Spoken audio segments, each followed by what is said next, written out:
नमस्कार, मैं हूं विजयश्री और आप देख रहे हैं यूबी न्यूज। संसद के शीतकालीन सत्र का शुक्रवार को आखिरी दिन है। 1 दिसंबर से शुरू हुए इस सत्र का अंत भारी हंगामे और तीखी राजनीतिक बहस के साथ हो रहा है।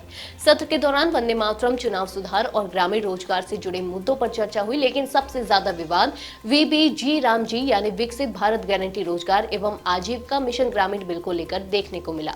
गुरुवार रात करीब 12:30 बजे यह बिल राज्यसभा से भी पास हो गया। इससे पहले लोकसभा में बुधवार को करीब 14 घंटे की चर्चा के बाद इसे ध्वनिमत से मंजूरी दी गई थी। राज्यसभा में बिल पास होने से पहले विपक्षी सांसदों ने जोरदार विरोध किया और बाद में सदन से वॉकआउट कर गए। विपक्ष की मांग थी कि इतने अहम बिल को चयन समिति के पास भेजा जाए ताकि इस पर विस्तार से जांच और चर्चा हो सके, लेकिन विपक्ष की गैर मौजूदगी में सरकार ने इसे ध्वनिमत से पास करा लिया। बिल के पास होते ही संसद परिसर का माहौल और गर्म हो गया। तृणमूल कांग्रेस के सांसद रात भर धरने पर बैठे रहे।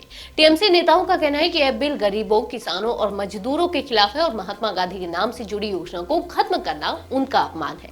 टीएमसी सांसद सागरिका घोष ने आरोप लगाया कि सरकार ने बिना पर्याप्त चर्चा के जबरन यह बिल पास कराया। उन्होंने कहा कि केवल कुछ घंटे पहले ही बिल की जानकारी दी गई, जिससे गंभीर बहस संभव नहीं हो सकी।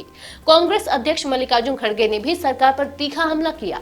उन्होंने कहा कि देश की जनता इस बिल को कभी स्वीकार नहीं करेगी और इसका विरोध सड़कों पर भी देखने को मिलेगा। कांग्रेस नेता रणदीप सिंह सुरजेवाला ने इसे देश के मजदूरों के लिए दुखद दिन बताया और आरोप लगाया कि इससे करोड़ों लोगों की आजीविका पर असर पड़ेगा।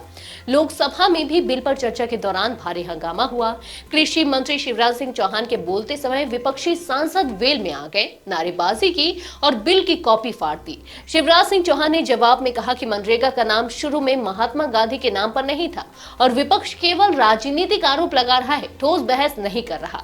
डीएमके, सीपीआई, आप और शिवसेना यूबीटी सहित कई विपक्षी दलों ने इस बिल को किसान विरोधी और मजदूर विरोधी बताया। नेताओं का कहना है कि यह योजना राज्यों पर अतिरिक्त बोझ डालेगी और ग्रामीण रोजगार को कमजोर करेगी। वहीं सरकार का दावा है कि नया मिशन ग्रामीण रोजगार और आजीविका को ज्यादा प्रभावी बनाएगा।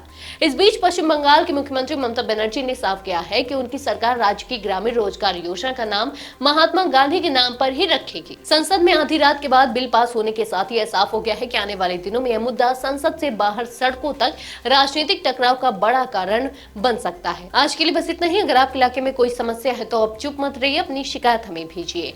यूबी न्यूज आपकी आवाज को जिम्मेदारों तक पहुंचाएगा, निष्पक्षता और गोपनीयता के साथ। यूबी न्यूज, जनता की आवाज, जनता की ताकत।